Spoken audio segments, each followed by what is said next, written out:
The mask is not something you wear. It is something that wears you. You built it carefully. From the specific materials available at the time, the approval of certain people, the rejection of others, the survival requirements of an environment, you had no power to change. You constructed it piece by piece, and somewhere in that construction, you stepped inside it. The door closed, and you have been living as the mask ever since. The man you present to the world is not you. You already know this. You know it in the moments when someone responds to the performance with warmth, and you feel nothing. The warmth is not reaching the person behind the mask, only the surface in front of it. You know it in the exhaustion that has no obvious cause. The deep structural tiredness of a man who has been performing for so long, he can no longer locate where the performance ends. That exhaustion is not weakness. That is the cost of continuous performance. Carl Jung identified this with devastating precision. He called it the persona, the constructed social identity that allows a man to function within collective life. The persona is not inherently the problem. Every man needs a functional social face. The problem is what happens when the persona is no longer a tool the man uses, but a force that uses the man. The mask began as protection, it stayed as control, and somewhere between those two things, you disappeared inside it. When the mask stops being something you put on and starts being something you cannot take off, the man is no longer directing his life. The mask is. It runs the relationships, selecting for people who respond to the performance rather than the person, creating the specific dynamic of being surrounded by people who know you well, and knowing none of them truly know you at all. It runs the decisions, filtering every choice through its requirements before conscious thought has any input. You are not making your decisions. The mask is making them for you. Nietzsche wrote about the actor, the man who has performed so many roles for so long that he has lost access to any authentic ground beneath the performance.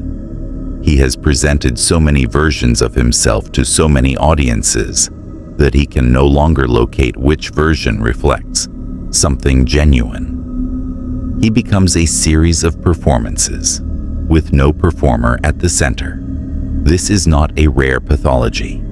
This is the default condition of most men. The mask has its own survival mechanisms. When it is threatened, when someone gets close enough to see through it, it responds. Not you, the mask. With deflection, with withdrawal, with the cold aggression that emerges when something that cannot afford to be questioned is questioned anyway. You have felt this. The disproportionate reaction when the mask is touched. Every year you live behind the mask is a year the real man does not exist. That is not a metaphor. That is the actual cost. Time, connection, truth. Paid in full, without your conscious consent. The Stoics demanded ruthless accuracy in self-examination. Marcus Aurelius was not interested in comfortable self-narratives. He was interested in accurate ones. And accuracy, applied to the persona, reveals what most men spend their lives avoiding. The face they present to the world was assembled to manage other people's perceptions, not to express a genuine self. That distinction carries the weight of an entire life. Machiavelli understood that the most effective mask is the one its wearer believes is his actual face. A man who knows he is performing is always vulnerable. The knowledge is a crack. But the man who has fully identified with his persona has no such vulnerability. He defends it with absolute conviction, because he genuinely believes he is defending himself. It has convinced you that it is you. Consider the version of yourself that exists when no one is watching. The version that surfaces at 3 in the morning when the mind is too tired to maintain the construction. What does that version feel? What does it want? How different is it from the face you show the world? For most men, the gap between those two versions is not small. It is the distance between the life being lived and the life that belongs to the actual person. The mask fits the world. It was built specifically to fit the world, but it was never built to fit you. Schopenhauer saw the blind will beneath all of this. The mask presents itself as chosen, as authentic, as genuinely expressive of the man's real character. And beneath that presentation, it pursues its own agenda. The management of perception, the maintenance of position, the avoidance of the specific pain that led to its construction in the first place. The mask does not run your life to hurt you. It runs your life to protect you from a pain that is decades old, from a threat that no longer exists in its original form. The child who needed this specific defense is no longer the reality, yet the mask remains, running the same protection protocols, producing the same avoidance behaviors, the same ceiling on intimacy, the same resistance to being genuinely known, because being genuinely known was dangerous once. And the mask does not know it is no longer dangerous now. To destroy the mask is not an event.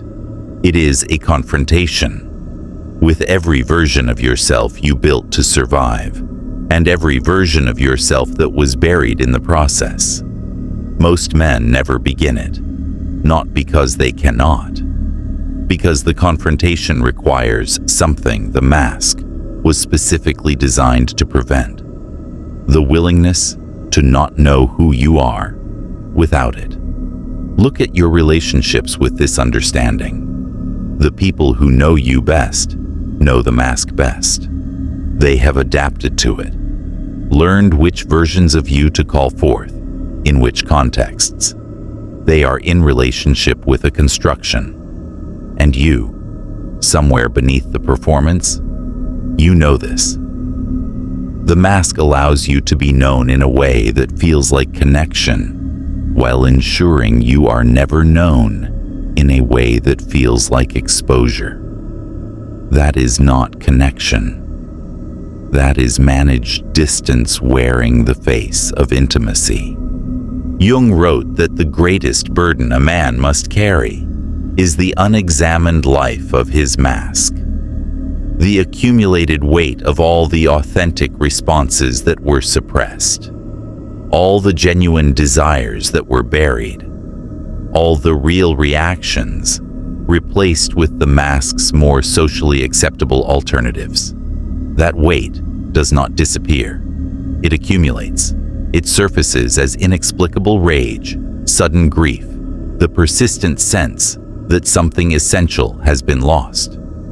Because something essential has been lost, and the mask is what took it. There is always a moment, one specific moment, when the mask almost cracked, when something real almost got through, when you were almost seen. Think about yours.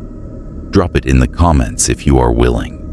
The mask you built is now running your life, not partially, not occasionally, completely. In the choices you make and the ones you avoid, in the people you allow close, and the precise distance you maintain from everyone else. In the version of yourself you show the world, and the version that exists in the silence the performance leaves behind. You built it to survive.